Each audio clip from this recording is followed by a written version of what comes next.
Caroline Leavitt did not revoke over 400 press passes like the Biden administration did. The new press secretary is coming in and saying, we're going to open up this White House. We're going to open up the Oval Office for full transparency to the American people, which means we're going to put all different voices in this room, and we're not going to limit how communications are done through a single entity, which is only going to breed corruption, by the way.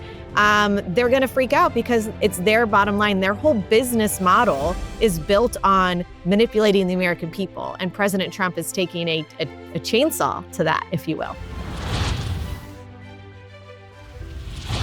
Welcome to our Thursday show. I always love today. So much to break down, especially, all the stuff that's happening, the cabinet meeting, the media. The British Prime Minister is here. I had a chance to visit with him last night. It was lovely.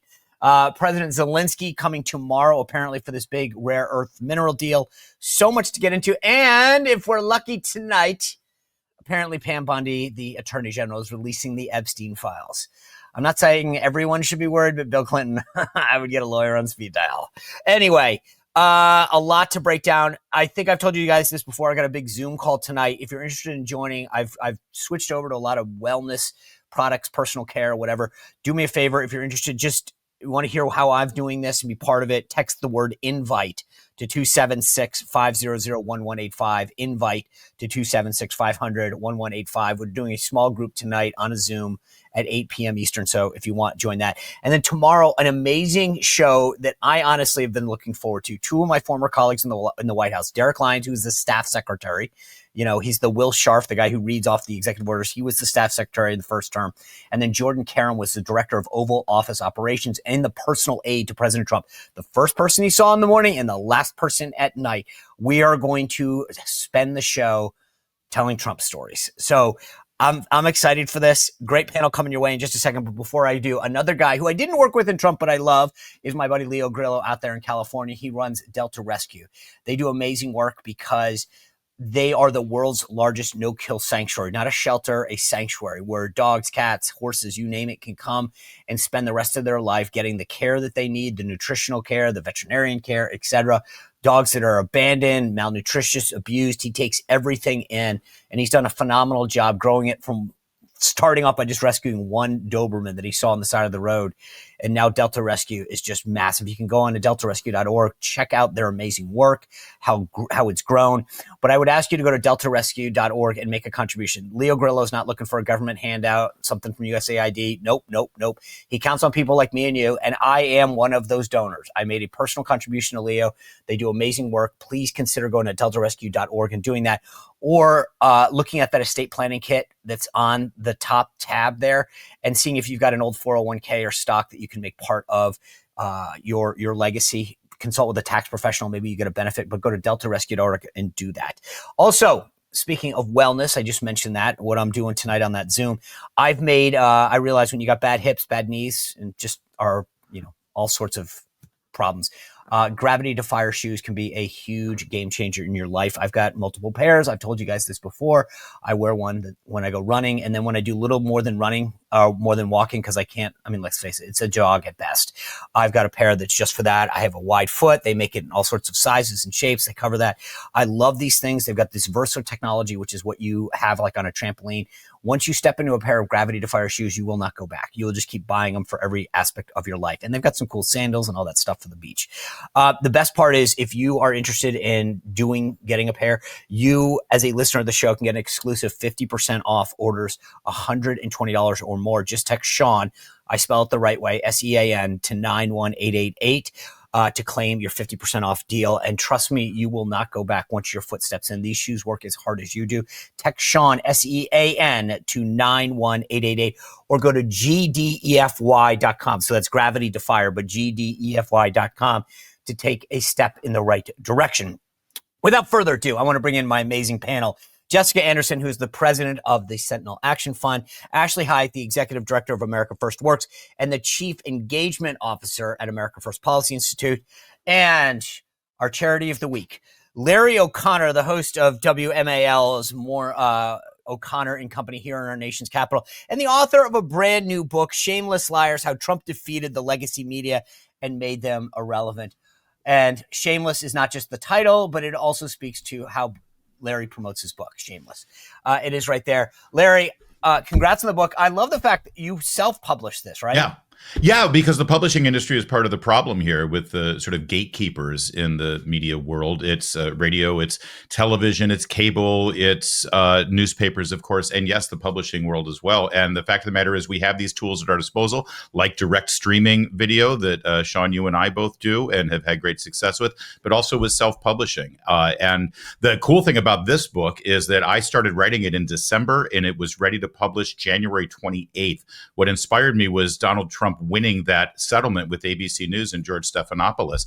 And I realized, a $50 million defamation suit. I realized that we Republicans, not only do we not fight, but, if we did fight, we would win. And Trump has sort of showed us that way. And it was a huge victory. Not only did he beat Biden and Kamala Harris in the last election, but he defeated the media. They were irrelevant. 60 Minutes didn't matter. He called his own shots with the media and he won. And I hope Republicans have learned that lesson. No, I love it because we're creating this alternative economy world. Like we're streaming shows, we're defeating the media, publishing, as you said. I mean, that's what I love about what we've done is instead of just whine, we've now learned to fight and win, be innovative, find alternative products. I love this stuff. I want to start growing, today. by the way. People are coming to it because we're offering them the content that they want. The big corporations, they don't get it still. By the way, the artwork, you should buy this. You want this on your end table. You want this on your bookshelf. It's a beautiful. I love it. Right? Yeah. Come on. It's That's available awesome. on Amazon, and the links are in the show notes. Okay, Thank you. So we're gonna end the shameless promotion at this point now and get on. I learned from you, my friend. Well, you know what? I got kids. They got to go to school. Thank you. All right. Let's the cabinet meeting yesterday. The media was like, speaking of shameless, Larry, these guys were literally in meltdown mode. Elon Musk is going to go, and I would put these pictures out like. Staff goes to cabinet meetings. I have plenty of pictures. I put it out yesterday on social media. Here I am at a cabinet meeting. No one cared that I was there. Exactly. But if you looked around. Well, to be fair, you're no Elon Musk, but you're right. For God's sake, the last Biden cabinet meeting was run by the first lady, and everyone was, it's so glorious that Dr. Jill. Oh my God! This is why it's a dollar. Like the idea, you're right. Jill Biden showed up. She's not in the cabinet, and she spoke. But that was the thing. What I don't understand this. And so, Jessica, I'll start with you. Elon Musk is getting things done, right? And everyone's talking about Doge because of the effect. Either you love it, you hate it, whatever, but everyone's talking about it and what he's doing. And then I keep hearing he let him talk at the cabinet meeting. I was like, if you didn't let him talk, wouldn't that be the story? Well, they probably would have found something to complain about one way or the other. Let's be honest, Sean. But a couple of things. One, the president can have whoever he wants in his cabinet meeting. That's his prerogative, period. But someone on Twitter posted, Elon Musk must be the first staff person ever in a cabinet meeting. And then he immediately got like 5 cabinet notes or community notes underneath it. That was like, that's not true. Biden had this stuff, this stuff, this stuff. So look, every president like can I said, I put out pictures. I was like, Yeah. here is a cabinet meeting. Here's me sitting in it. Here's the national security advisor. Here's the staff secretary. Here's Peter Navarro. Like, that's how it works. It's completely normal. It's completely appropriate. And of course, Elon should not only be the guest, but he's a strategic advisor right now. And I think his presence actually solidifies and goes against the tropes from the left right now, which is trying to splinter Republicans by saying some Republicans are opposed to Elon or, they're not supportive. I got questions yesterday from mainstream outlets trying to drive this wedge between Republicans. And it's like, no, the president's 2 executive orders now on Doge. They support these efforts. It empowers now all the cabinet secretaries that are nearly all in place. It empowers them to go in with a scalp, to utilize the Doge employees that are detailed to their agency, to go find that Wade fraud and abuse. And by the way, 77 million Americans voted for this. So, to say, well, I didn't vote for Elon. Well, yeah, I did. Elon's been was on the trail for 4 months before November. And President Trump, all through the campaign, even going back to the primaries, talked about reforming government. And it's his prerogative to put the team together to do it. So I'm kind of over the left's hysteria on this. I think it's run its course. Yeah. And, they don't like what he's pulling up. There's something and who rich. are the victims? Well, it's also, there's something rich about the fact that, like, I didn't vote for Elon. Did you vote for any of the staff? No, that's what they do. They hire people to implement their policies. Like, grow up. How do you think government works? And by the way, you guys, after 4 years of Joe Biden, you might want to shut up. Yeah. Well, what I was going to say was that the left is saying, oh, like Elon is so terrible. And they're trying to make this about Elon Musk, but he's the one, to Jessica's point, is finding the waste, fraud, and abuse that's hurting the American taxpayer. The victim of all of this is the American taxpayer, and the fact that they are not doing anything to champion Americans continues to show why the left is so completely out of touch and why they had their butt handed to them on November 5th. And until they kind of reorganize, they're not going to get it. One of the things that I know didn't get reported, Ashley, is I symbolically, for a lot of reasons, I liked that that President Trump asked Scott Turner, the HUD secretary, to kick off the cabinet meeting with a prayer. Yes. It reminded me that, this is what we're doing. We're serving a higher calling and a higher being, and we're asking for his help. Under God. It was glorious. Yeah. Yes. Well, and Scott Turner, I'll do my shameless plug. It's amazing from where I sit at America First Policy Institute and America First Works to see Scott Turner, who was a big part of AFPI, as well as Brooke Rollins and Linda McMahon and Lee Zeldin and Pam Bondi and Doug Collins and all of these great people, Kash Patel, who are all part of America First Policy Institute. The great part is that all of these people have been working together for so long, for the past 4 years, if not longer. And now they're working together in the White House on our chairs calls at AFPI with all of our former chairs who are now in the admin. And it's called a cabinet meeting. Yep. In our previous cabinet meetings, we always started off our meetings with prayer. That's what AFPI has always done. Any of our board meetings, we always start with prayer. And so I think just taking that culture into the White House was one of our goals, and into the administration was one of our goals. That's why we have our biblical foundations, where we match policy to the Bible, because that's really what this is about. Yeah. And it's about serving the people. It's about serving something greater than ourselves. AFPI's got to reload. I'm going to send you a resume, I think, but that's yeah, let's go. The other thing I loved about this author now, Ashley, you need him. Yeah. Sean, this cabinet meeting also showed energy. Wasn't it amazing how everybody was like primed? They were caffeinated. They were ready to go and ready to work. And it's such a far cry from what we saw during the Biden administration. And it's nice to see cabinet members actually focused, energetic, and motivated to do the work of the American people. And I know it's the first meeting, and I know we're still in the first 100 days, but it's a refreshing change. And I felt rather satisfied as a citizen to see that. Yeah. I loved it. The thing that also, I'm sorry, Jessica, did you want to say something? I was just going to take it even a step further to Ashley's point, which is that it was so refreshing to have a cabinet that has known each other for so long. There was no need for warming the relationships where, Sean, you and I will remember last time. I mean, we walked into any room and immediately it was like, okay, I know these people. I don't know these people. What are they about? It was immediate tension. Whereas I wasn't in the cabinet meeting yesterday, obviously, but I have to expect that it was very warm. And that warmness allows people to get to work immediately. You're not spending months figuring people out. No, instead, let's talk about the executive orders that need to go out. Let's talk about the crosscut on the interagency. Let's talk about these OMB regs. You could just get to it. And I think that's actually reflective in how quickly this administration is moving in the first 100 days.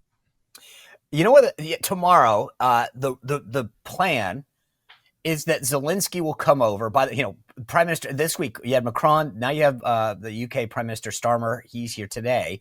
Tomorrow Zelensky's supposed to be here, and they're supposed to put a bow on this deal for rare earth minerals. And I know, again, everybody on the left is freaking out.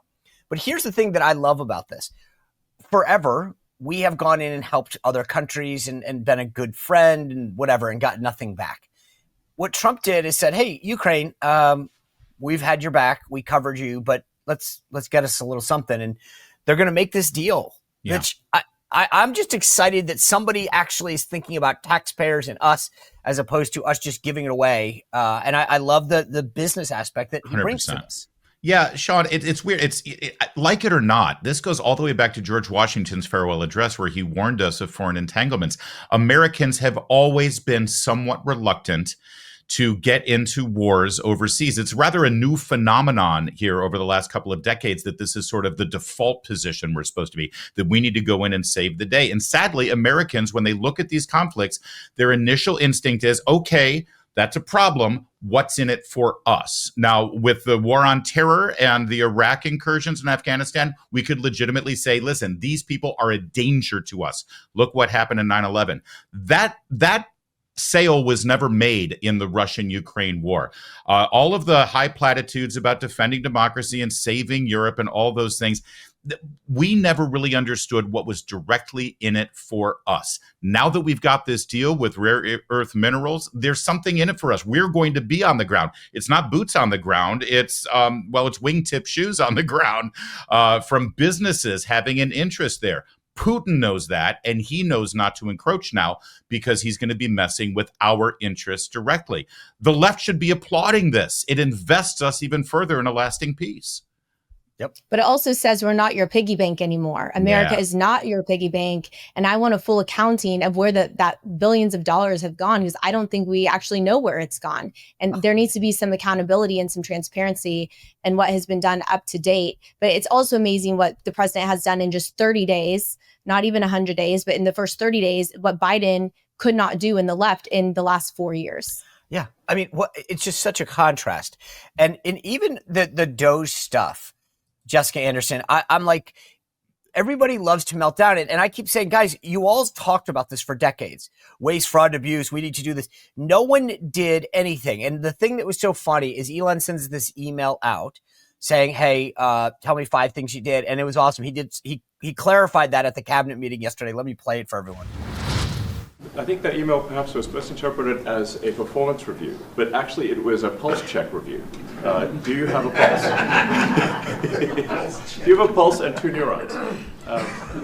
So if you have a pulse and 2 neurons, you can reply to an email. This is, I think not a high bar, is what I'm saying. This is, anyone could accomplish this. But what we are trying to get to the bottom of is we think there are a number of people on the government payroll who are dead, which is probably why they can't respond, and some people who are not real people, like they're literally fictional individuals that are collecting paychecks. Well, somebody's collecting paychecks on a fictional individual, so we're just literally trying to figure out, are these people real, are they alive, and can they write an email? Which I think is a reasonable expectation for the American public would have at least that expectation. So Jessica Anderson, I'm like, it's funny on 2 levels. One, at first it was, hey, name 5 things you did last week. And he said when that went out, you just can write anything you want. I'm not judging you, right? And I think it was twofold. One, it was to see who's a low performer and who's a high performer. But there wasn't really a bar. It was like, I went to the water cooler. I made copies. But then he says yesterday, it's actually just a pulse check. We actually just want to know that you exist. Yeah, I mean, Sean, if you can't do the simplest thing, which is reply to an email that says you did something to earn a paycheck brought to you by the American taxpayer last week, if you can't do the simple things, how are we going to do the hard things like performance reviews, like actually reading what those 5 bullet points are and determining if they're efficient and provide value for the American taxpayer? Like, this whole culture that's been created around the federal worker with these kid gloves, it's just it's obnoxious. I think it's rude, and you would never run a business like that. So I think it's I think the left has really messed up here by not keeping the bipartisan nature of Doge, which they had when they launched it. Dems were coming out and saying, yes, let's do this. And now that the rubbers meet the road and we're actually doing the things that we said we were going to do, President Trump is following through on his campaign promises. All of a sudden now they're like, whoa, let's put the kid clubs back on. And I think that's just silly. I also think it's important to remember the American people are so behind this. I saw a mainstream outlet poll. I won't mention the outlet because probably don't like him, but it had 60% of support. Like, even mainstream can't hide the fact that, like, even the left, if they're answering those polls or online, like, they're supportive of this because this is very common sense. I hope Elon does performance reviews. I hope he goes even further because there's so much bloat. And I don't know if this number is still true today, later in the week, but as of Monday, only 1 million people had replied to that email. And there's over 4 million in the federal workforce. So, like, what are all those people doing? They were all on vacation last week. I mean, you all saw the video of Kelly Loeffler as she walked through SBA. Chairs were empty. I mean, that's nuts. Like, it's not 2020. It's not the middle of COVID. Like, let's go. Yeah. Sean, that whole check your pulse thing, though, could we also apply this to the people on the voter rolls? Just send an email back, make sure you're alive. If not, Actually, you're Hayek's no all longer about registered that. to vote. Yeah. What's wrong with it being a performance review? You know, if my boss said, no, that's the beauty of it. My boss sends me, what are the 5 things you accomplished? I'm returning it with 10 things I accomplished. And I'm also going to give him 10 things that could be improved around here, including some of the dead weight I'm carrying their asses across the finish line. And if you give me a raise and more money, I'll run things better. Why don't federal employees think like that? That's how people in the real world think. Well, Ashley Hayek, your husband's in the military. You're familiar. Every year we do a fitness report or an eval. If you're this is normal. Businesses do it. The military does it. Why asking someone? And again, the bar wasn't like explain your job and justify your existence. Just give me 5 things you did. And I saw Caroline Levitt do it to her boss and say, here's 5 things I did. I mean, This is not crazy. And the left was like, I can't believe they're asking these people who are work for us. Well, that's because the left has been pushing DEI instead of meritocracy, and the culture that has been created in government at all levels of government have been based on not, to use Dr. King's phrase, the color of your skin, not the content of your character, or in this case, the product or the quality of work that you're producing. There has to be a culture shift. It used to be people would leave their farms and go to Washington, serve their government, and go back to their farms, and now it's just become entrenched with swamp. And that's, I think, what Elon and the president are trying so hard to fix. And at the end of the day, service should be a good thing. It's supposed to be, an honorable thing to serve the American people. And we should get it back to that place and do things based on merit. I met with chiefs of staff last week for the governors, when RGA was in town. AFPI has a governor's council as well. I met with several folks who are looking at how can we take this structure and bring it into our states. I met with a mayor yesterday from one of the cities in Florida, and they're looking at how do we bring Doge into our cities. So we're moving forward on a meeting with tons of local municipalities and talking about how we can clean up from the bottom up, while the president is doing from the top down. Yeah. And that's just what needs to happen. Just one more quick thing on this, Sean, because conservatives have been advocating for cutting spending for 20 years. I mean, if you remember Senator Coburn's waste books, from the late 1990s, like this is not new. What I think is new is the political cover that the president and Elon are actually bringing. So some people on the right were, clutching their pearls that Elon had a machete on stage at CPAC and how that was inappropriate. And it's like, no, that was actually fantastic because it's creating a political will. It's creating almost a permission structure for rank and file members of Congress, for governors, for mayors to take this step because it's cool. Cutting spending is now cool. But the tenets of these principles are the same things that, I got my start in with the Tea Party days. Like, it's not, the policy isn't new, but it's the tactics and the political will to do it. And I think that's actually what the president and Elon are providing, that permission structure for elected officials to take these actions. And so Congress really, I think, has a huge role to play here. They need to get it together, and they're taking steps to do that, but they need to get it together and actually put a lot of these cuts into law so that they're permanent. And then we need to have a lot of these wonderful American First, elected, not really elected officials, excuse me, but America First political appointees that are in the AOP now. They need to burrow in and they need to become long-term employees so we have this in place for the future. Yeah, it was a chainsaw, by the way, though, an awesome chainsaw. But a machete, in the other hand, would have been even more badass. That would have been phenomenal. I don't know my garden tools. Sean, if I could make one other quick note here, because you're right, the left, the Democrats, the media, they were all circling the wagons around the virtuous and saintly civil servants. And listen, I'm in D.C. on the radio. A lot of my listeners are part of the federal workforce, and there's some really, really good people. But there's also a lot of bad people. There's dead weight, like in any other business. But what was ironic was at the same time they were all trying to protect any scrutiny of civil servants and saying they make sacrifices to work for the federal government. In the exact same news cycle, Dan Bongino, my colleague on the radio, talk about sacrifice. He gave up a lucrative podcast, a lucrative radio career, ownership in a bunch of various media outlets so that he could become I'm sorry, it's not a very well-paying job compared to what he's getting right now, deputy director of the FBI. And those same people in the media and those same Democrats were criticizing him and maligning him as being unprepared or unqualified for that job. They're such hypocrites. Yeah. Oh my God. I'm glad you brought that up, Larry, because I made the point to someone.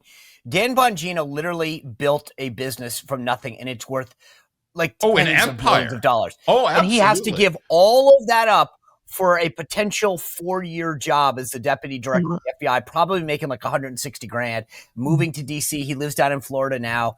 I mean, I honestly, like you talk about sacrifice, and I know the left won't recognize it, and but service. You know, I get asked all the time, would you go back? And I said, guys, financially, I can't. I mean, I got kids and I want to, like, I love the opportunity to serve again at some point, but like, I can't afford telling my kids, hey, I can't pay for your college because I went back into the government. 100%. Yeah. Dan, unbelievable what the sacrifice he's making.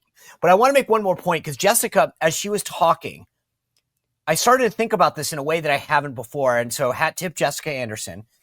But we've talked about Tom Coburn's Waste Book. I think Ron Paul put one out. We had the Grace Commission during Reagan, Simpson Bowles, Reinventing Government, Al Gore, Joe Biden did something when he was awake once. And you know what the difference is, Jessica? Because you said the word, this is what triggered my thought. You said the first. And you know what what's different this time? They're actually doing it. All those other commissions, everybody knew it was a joke. Put the commission together, write a report, and then we'll pretend to look at it, and then we won't do anything. And the difference this time, the first, if you will, is for the first time, they're actually implementing these cuts and changes. That's never happened. The bureaucracy's always gone like, okay, do your little PowerPoint and your study and your report, and we'll just continue to do our thing, and we'll pretend that 6 months later we bury that. They're now going, holy smokes, these guys really are doing it. Yeah. Yeah. Before it was just a head pat. It was something that you talked about on the campaign trail, but there was no meat. And I actually really love Sean too. This just came out sometime in the last 2 days. The RIFs that OMB is reduction in force. Do. Yeah. It's so smart. It's so strategic, because it's not, to Larry's point about the individual. Well, yes, of course, a federal worker is hopefully they're out of service and they're lovely people. I'm sure many are. But what a RIF does, is a reduction in force does, is it says, okay, well, the position doesn't exist anymore. So it's not about the person. It's not about the performance review that is to come. Can you reply to your email? It has nothing to do with that. It's saying, okay, well, this position, it no longer exists because it no longer serves the interest. We don't need this. So it's change. I want to switch topics because I can't do a Thursday panel without hating on the media. Yes. And this week has been epic. What Caroline and the team has done, and I've talked about this before, she put out this thing just to lay the predicate for the discussion here. President Trump has answered 1,009 questions. That's as of yesterday. And by the way, today he did more. Joe Biden in the same month did 141. Right? And President Obama did 161 questions. This is so different. But here's where I want to focus today. So the White House announced the other day, I was over there actually while it happened, just by circumstance. And Caroline announces that they're expanding. And Larry, you and I talked about this on the show, on your morning show this morning.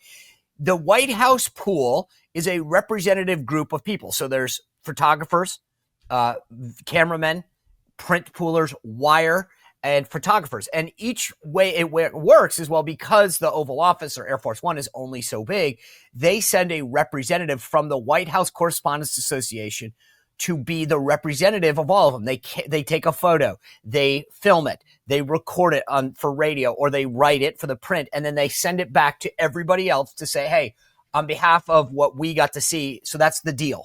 And then they rotate. So one day the camera guy is NBC, one day is ABC, et cetera, et cetera. The White House made a decision to expand the pool to allow more voices. So yesterday, it was allowing the Blaze to be the new media folks.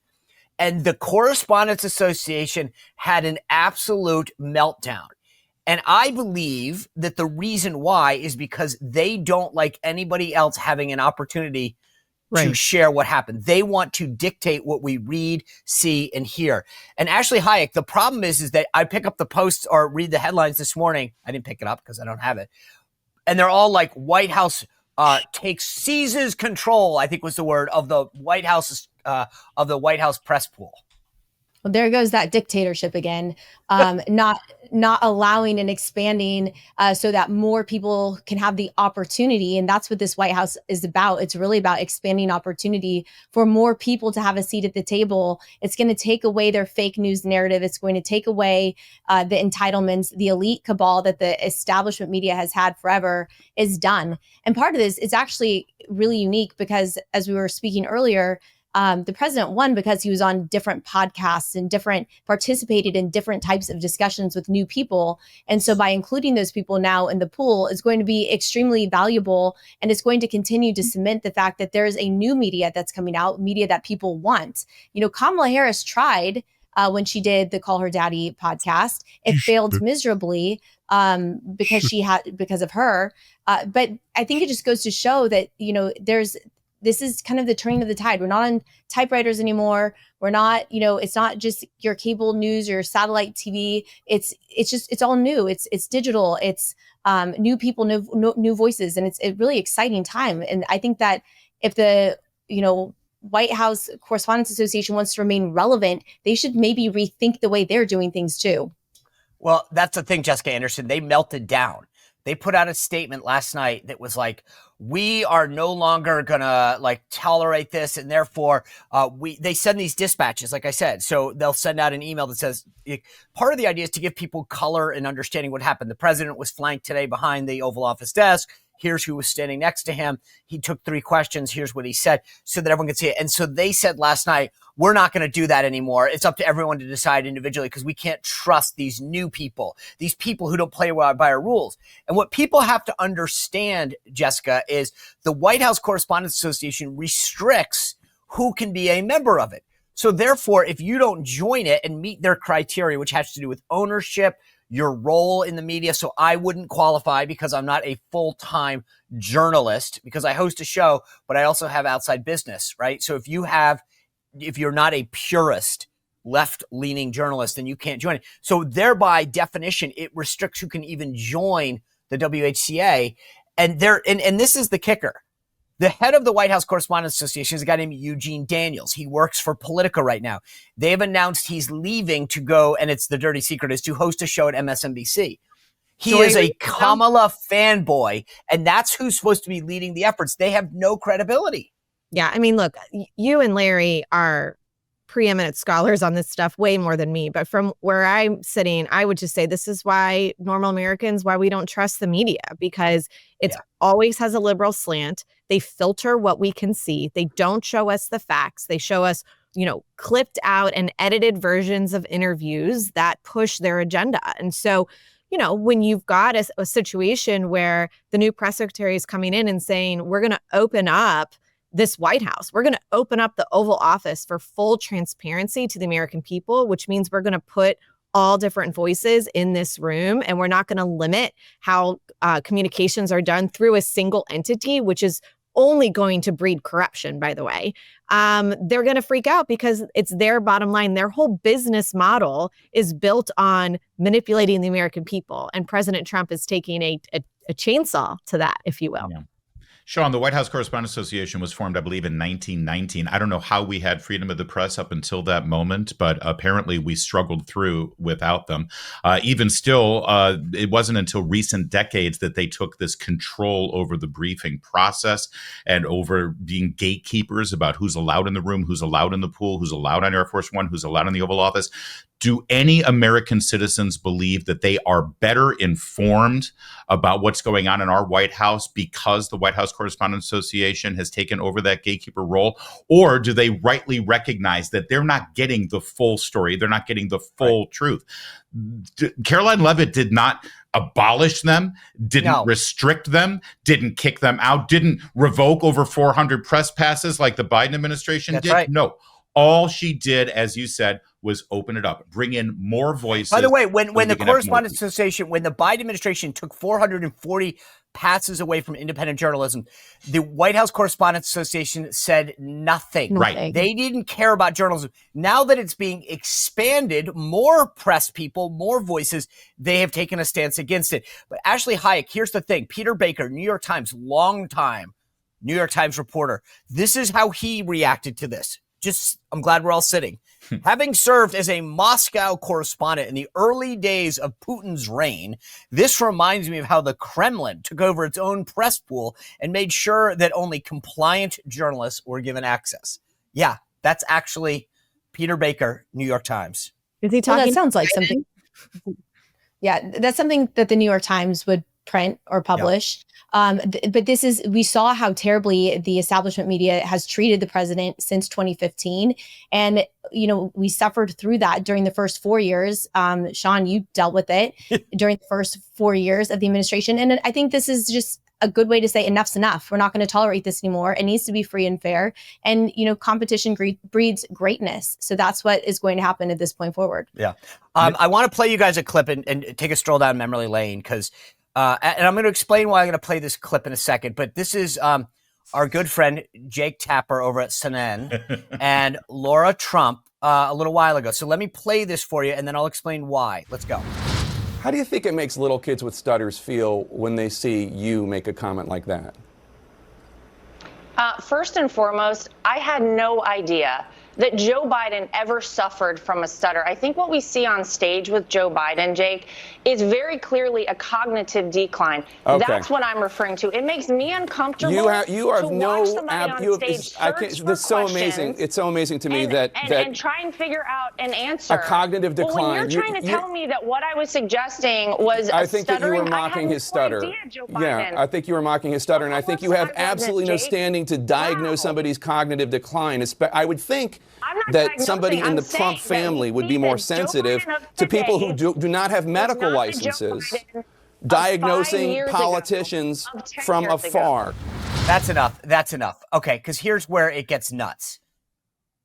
Not only does Larry have a brand new book out, but Larry's book is based in fact, and there it is for those of you watching on video. This is literally Jake Tapper, that guy who just said that you have no evidence that there's cognitive decline and you're in no position to discuss this because you're not a medical professional, Laura Trump.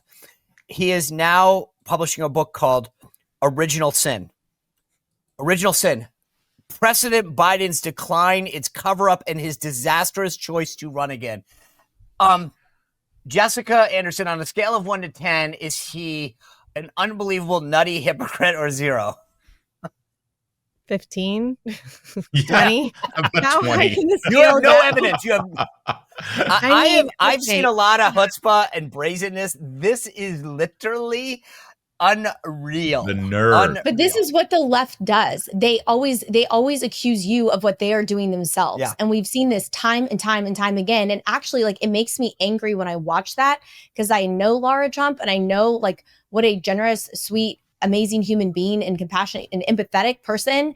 And it was cruel what they put Joe Biden through. And it was absolutely horrific what they put the American people through the past 4 years, and the people who have died in our borders that have been violated, and the fentanyl overdoses, and the disastrous withdrawal in Afghanistan. And shame on every single person who covered that up, the mainstream media, the White House, his wife, his children, his aides, all of it. It was a disaster for our country. And it pisses me off that now he's going to step back and say, oh, shame on these people. You are these people. Yeah, you are them. You gaslit us, dude.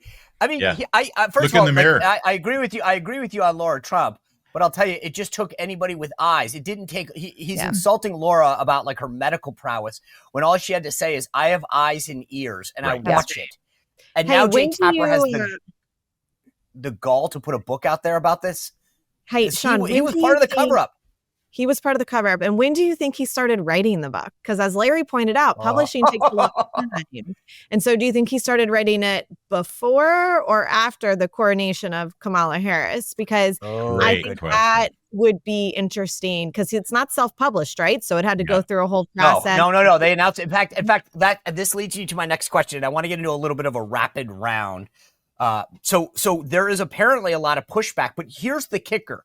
So I started to talk to people yesterday because I tweeted out, this is unbelievable. So apparently, from what I can gather, you would assume the major pushback is how dare Jake Tapper write this book, right? Which is some of it. There's also pushback at the publisher for how dare you allow a book like this to come out about Joe Biden. Now, I mean, they're still doubling down on, we can't talk about this. That's so right. Just real quickly, do you guys think that apparently this is now getting a lot of heat, whether or not this book should go forward? The publisher's catching a lot of heat. Tapper's catching a lot of heat for the obvious reasons. But I'm actually amazed that the publisher is catching heat from the left for don't you dare disparage Joe Biden as he heads to pasture. Yeah. So Ashley, let me just bottom line this. Does the book get published? Yes, it does. And by the way, they're the Kremlin that wants to censor the people, right? Like he's saying, I can't believe you just talked about the New York Times, but then they're saying that a publisher should not publish a book because they don't agree with it. Yeah. Censorship Larry, much? does it get published? It does. Shame on Penguin Press for actually doing the advance to Jake Tapper, because he's the last person who should be writing this story.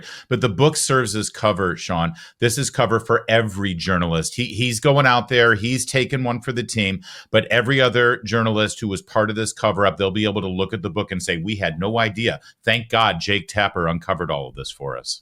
Jessica Anderson, does the book get published? Yes, I think it gets published. Yeah. So I have an idea. I'm just throwing this out there. Jake Tapper, if you're listening and you're trying to salvage this, if there's some blowback, I have an idea. I want to change the title. So instead of Original Sin, President Biden's Decline, Its Cover-Up, and His Disastrous Choice to Run Again, I would suggest the following edit, because I'm sure that the art, Larry's shown that you can get some people to help do some good artwork there. Original Sin, President Biden's Decline, How I Covered It Up, Yes. and failed to allow them. I mean, just change that, the pronoun. They're all good on pronouns. Or, all right.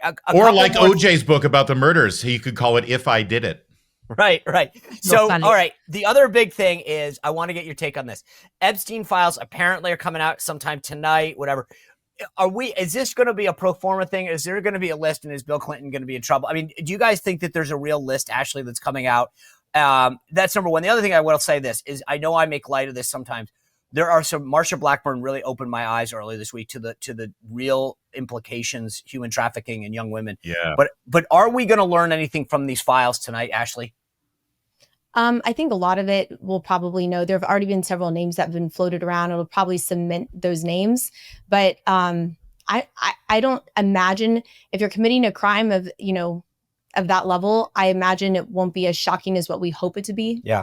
Or what we expect it to be. Larry, what do you expect? Yeah, I have low expectations because I'm cynical at heart, but you're right. I mean, if releasing this helps the horrific victims of this entire horrible escapade heal in some way or get some level of justice, then I'm all for it. And I think everyone on both sides of the aisle should be prepared for what we're going to learn, and also what we're going to learn about high-powered people on Wall Street and in Hollywood. It's going to be a problem. It's going to be nauseating. Jessica, do you think a lot of the names are going to be Bill Clinton, William Jefferson Clinton, Billy Clinton? Flick Willie. Yeah. The Clinton dynasty.